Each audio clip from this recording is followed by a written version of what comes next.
Shalom teman-teman yang diberkati oleh Tuhan kita Yesus Kristus, kembali bersama saya di channel My God is Great. Nah, di video kali ini suatu diskusi kelompok kecil ya teman-teman, tentunya melalui seorang narasumber Dr. Bambang Nursena. Hal yang paling menarik adalah sehubungan dengan Nabi yang terakhir.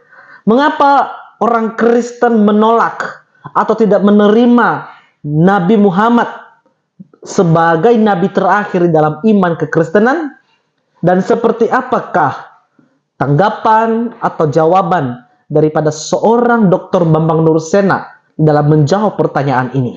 Mari kita saksikan bersama. Ternyata banyak hal yang seringkali kita salah ya dalam memahami. Ada istilah-istilah yang sama tetapi ternyata memiliki makna yang berbeda. Dari paparan yang sudah disampaikan, mungkin teman-teman ada yang mau bertanya, silahkan. Umat Islam mengakui Isa sebagai nabi, tetapi sebaliknya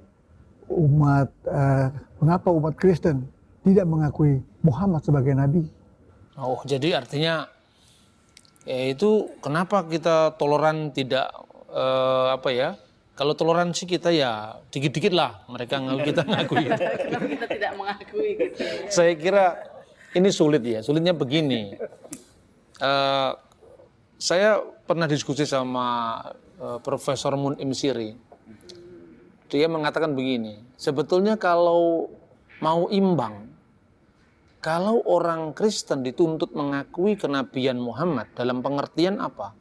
Finalitas risalah, finalitas pewahyuan itu adalah Nabi Muhammad sebagai kata menabiyin, nabi yang terakhir.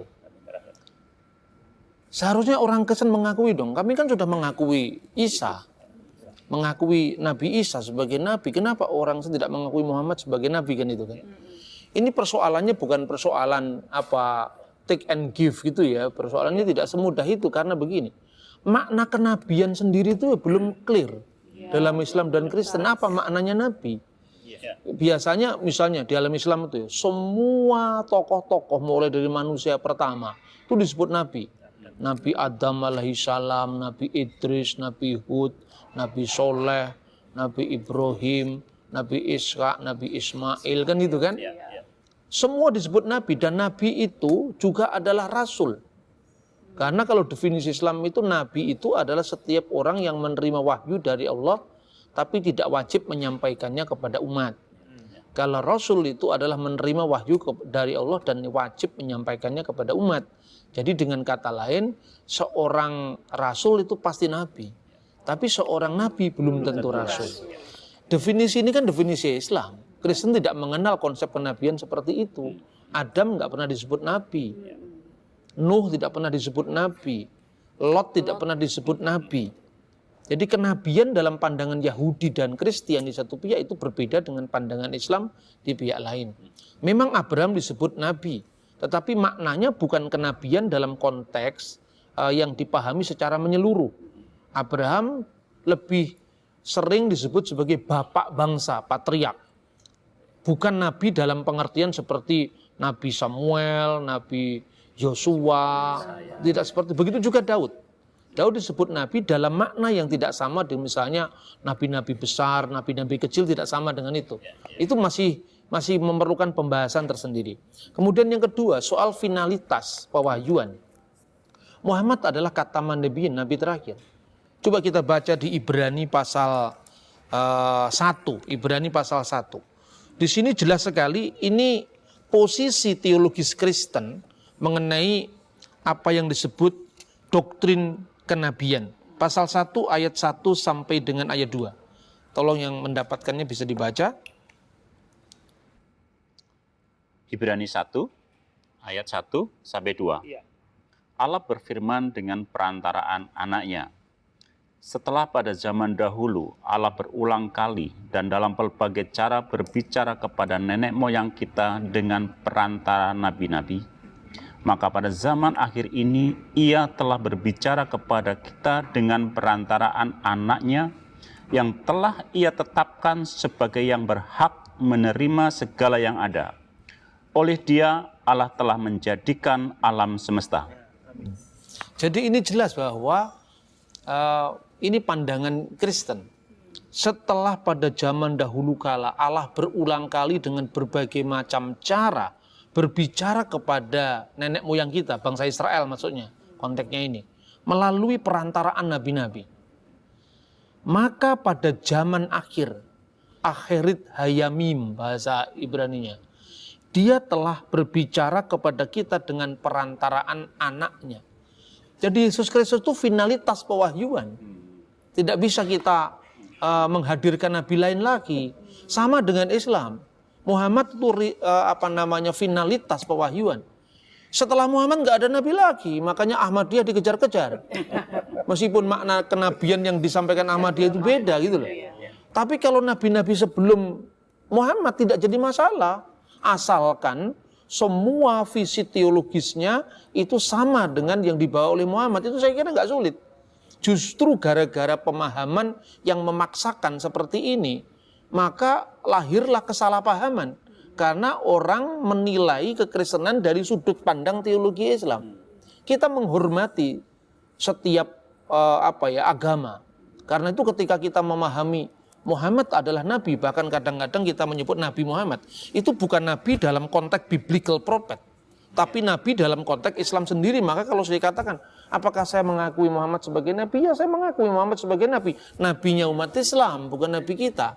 Sama seperti orang Kristen mengatakan Siddhartha Gautama adalah Buddha dalam pemahaman Buddhisme, bukan dalam pemahaman kita, karena di kekristenan tidak ada istilah Buddha, dan di kekristenan tidak ada istilah nabi sekalipun dalam pemahaman yang dikembangkan oleh Islam tadi, sekalipun itu dianggap sebagai kontinuitas pewahyuan, tetapi bagi kita Yesus itu final. Ini bukan soal toleransi, ini soal sikap teologis yang tidak bisa dipaksakan. Makanya di dalam Islam itu dikembangkan studi yang cukup menarik. Ya, misalnya Buya Hamka sampai-sampai mengakui bahwa Siddhartha Gautama itu nabi. Dia beristihad lah istilahnya, karena Nabi Zulkifli itu kan dalam Islam ada, tapi kan deskripsi historisnya kan tidak lengkap. Maka Zulkifli itu menurut tafsirnya Buya Hamka itu Zul dari kafilah Wasto, yang artinya Siddhartha Gautama. Bagi Islam ini kelihatannya bisa merangkum semua agama. Tetapi apa ya Buddha mau disebut bahwa Buddha itu adalah Zulkifli, kan nggak mau juga kan. Persoalannya seperti itu. Jadi ini sulit. Sulit dalam pengertian teologis, tapi tidak akan membuat kita tidak menghormati orang Islam, tidak menghormati orang Buddha. Posisi teologis kita harus harus jelas. Kemudian pada ayat 2 tadi kan dikatakan, pada zaman yang terakhir ini atau pada zaman akhir ini ia telah berbicara kepada kita melalui anaknya. Nanti kita bisa diskusi dalam tema-tema yang selanjutnya. Anak Allah itu artinya apa? Artinya firman yang menjadi manusia. Yesus itu dalam iman Kristen dipahami sebagai firman yang turun menjadi manusia. Makanya di pengakuan iman itu dikatakan nazala minas samai wa tajassada bi rohil kudus wa min Maryam al adroi wa ta'anas. Ya kan, itu di pengakuan iman Konstantinopel, Nikia Konstantinopel, di dalam liturgi gereja-gereja ortodoks. Jadi yang telah turun dari surga, yang turun bukan kitab. Yang turun itu adalah firman. Turun dari surga dan telah menjelma oleh kuasa Roh Kudus dan dari perawan Maria dan menjadi manusia. Jadi kalau posisi Islam itu firman turun menjadi kitab dan penerimanya adalah Nabi Muhammad sebagai nabi yang terakhir, dalam iman Kristen finalitas wahyu itu bukan firman yang turun jadi kitab Injil, tapi firman yang menjadi manusia. Dan itu yang dikiaskan dengan anak Allah, sekaligus harus ditegaskan Allah itu tidak beranak. Tidak ada orang yang seprimitif yang dituduhkan bahwa Allah itu punya anak, maka bidannya siapa, itu tidak ada itu. Tapi ya orang boleh-boleh aja lah berkomentar. Saya kira itu Pak. Ya. Ada lagi mungkin? Begini Pak, ini cukup menarik ya Pak ya. Ini ada pertanyaan nih dari saya. Ini merupakan pertanyaan klasik yang banyak dari saudara-saudara kita Muslim menanyakan hal ini. Pertama adalah, jikalau memang mereka menganggap bahwa Injil kita ini palsu, Pak. Pertanyaannya, ya, kalau memang palsu, apakah mereka punya Injil yang asli itu? Aslinya mana? Aslinya mana gitu? Gitu ya. Itu muncul loh Pak, itu ada satu spanduk Bible tidak asli. Ya itu kan apa ya, perspektif teologis yang dipaksakan lagi. Jadi Injil yang ada sekarang tuh kira-kira seperti ini kan. Kan itu karangan Matius, Markus, Lukas, Yohanes, ya gitu kan. Mana yang asli? Karena ketika dia bertanya mana yang asli itu bayangannya Injil menurut pikiran mereka. Ya toh? Kita harus bisa membedakan antara asumsi teologis dengan fakta historis. Fakta historis tidak pernah ada Injil yang turun dari surga, itu fakta sejarah. Jadi kalau misalnya dia tanya mana Injil yang asli, memang tidak pernah ada buktinya. Yang asli ya memang Matius, Markus, Lukas, Yohanes itu. Kenapa saya katakan asli? Tidak ada, jujur saja ya, tidak ada satu dokumen keagamaan yang lengkapnya menandingi Injil. Tidak ada. Kita bisa membandingkan tulisan Plato, manuskripnya dari tahun berapa, ya, terus dia hidup pada tahun berapa, Aristoteles itu hidup tahun berapa, manuskripnya dari tahun berapa, time gap jarak antara kehidupan si penulis dengan naskah tertua yang ditemukan, itu kapan? Itu paling banter, ya, naskah-naskah Yunani itu, ada yang 15 naskah, ada yang 8 naskah. Aristoteles kita akui sebagai seorang filosof besar, ya kan? Bahkan kita ini kalau masuk di fakultas hukum, fakultas ekonomi, yang fakultas ilmu sosial yang lain, dikatakan menurut Aristoteles manusia adalah soon politikon, makhluk sosial.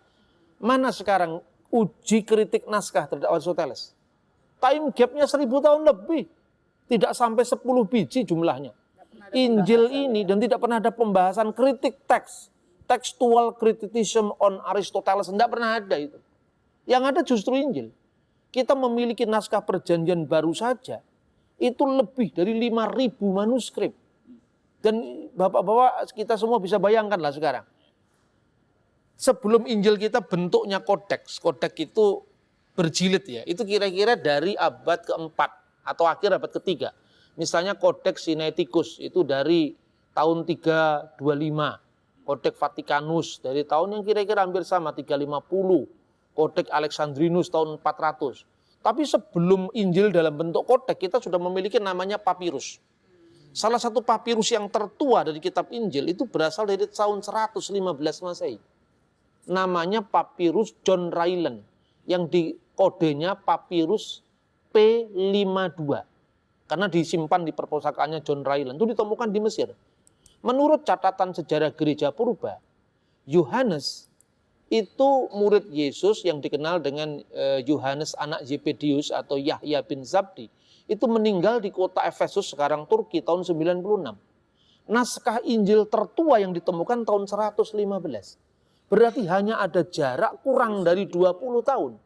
Ini kan sama aja ketika zamannya Pak Harto yang lalu kan. Tahun 98 dia menyerahkan kekuasaannya pada Pak Habibie. Orang bertanya, apa buktinya Bapak Harto pernah menyerahkan kekuasaan pada Habibie? Itu arsipnya masih ada semua. 18 tahun itu kan bukan waktu yang lama, itu waktu yang dekat. Ini ada naskah yang berusia 18 tahun. Jadi ini naskah-naskah Injil terkuno yang bisa kita miliki. Kemudian P52 lalu P66 itu kira-kira dari tahun 120-an atau 125 Masehi. Berjarak kurang dari 30 tahun. Perjanjian baru yang lain ada yang lebih tua lagi. Menurut uji karbon dari Profesor Kim, dia seorang ahli papirus ya. Dia meneliti dari hasil uji karbon itu kira-kira baru tahun 2000-an beliau lakukan itu. Di bawah tahun 2000. Dia lakukan itu, dia mengatakan bahwa ada naskah yang namanya P46, itu isinya 10 surat-surat Paulus. Itu berasal dari tahun 85 Masehi. Nah kalau kita belajar selama ini misalnya dengan Novum Testamentum Greek ya, edisi kritis kitab suci itu baru ditentukan abadnya. Karena itu memakai hasil uji karbon di awal abad 20 atau 21 awal ini terbaru, hanya berjarak belasan tahun dari kehidupan Paulus. Sekarang sudahlah, nggak usah ngomong Alkitab, nggak usah ngomong Quran, nggak usah ngomong Veda, nggak usah ngomong apa. Ngomong sejarah saja. Kita lebih percaya dengan naskah negara Kertagama dari zamannya Empu Prapanca, naskah lontarnya ditemukan. Kenapa kita harus merujuk sebuah keyakinan? Keyakinan yang tidak bisa diverifikasi. Tapi kalau bisa diverifikasi silakan itu. Maka sekarang ini dunia akademis Islam dan Kristen sekarang mengembangkan metode dalam penelaan teks. Kemudian ada juga terkait dengan pertanyaan Mas Yogi, begini, di antara murid-murid Nabi Isa itu ada yang sama sekali tidak pernah ketemu dengan Nabi Isa sama sekali, itu kan ada yang seperti itu. Ya saya katakan lah, terus Nabi Muhammad ketemunya kapan sama Nabi Isa? Iya toh? Lebih jauh kan waktunya. Kenapa standar yang sama tidak diberlakukan ketika Islam memahami kitab? Ini saya kira standar ganda. Ini tidak fair gitu loh. Jadi kalau mengkritisi agama orang, teksnya sendiri dikritisi. Jangan teksnya sendiri kemudian diprotek, tidak boleh dibahas, tapi kitabnya orang diedel-edel. Saya kira itu bukan sikap akademis yang bertanggung jawab. Saya kira jelas ya. Berarti kita harus percaya diri ya, Pak? Dengan banyaknya manuskrip itu sudah bisa membuktikan ya? Ya sayangnya orang Kristen itu kurang pede. Kurang pede artinya apa? Saya lebih respect sama teman-teman Muslim ya. Mereka membaca Quran itu dengan penuh respect gitu kan. Meskipun kadang-kadang sebagian besar nggak tahu artinya. Jadi kalau orang Kristen tuh nggak peduli asli atau nggak asli, yang penting pokoknya ngerti. Gitu. Lah pola berpikir seperti yang diubah. Saya harus tegaskan itu supaya kita bisa membangun saling pengertian. Saya kira itu ada yang lain. Ya, satu lagi Pak. Mengenai Sukuf Ibrahim Pak. Itu kan yang Sukuf Ibrahim yang berisi perumpamaan. Apakah ini sama dengan yang kita kenal sebagai The Testament of Abraham? Oh iya. Gimana Pak penjelasannya? Oke. Saya pernah beberapa tahun lalu ya membaca tulisannya, kalau tidak salah itu Profesor Dawam Raharjo.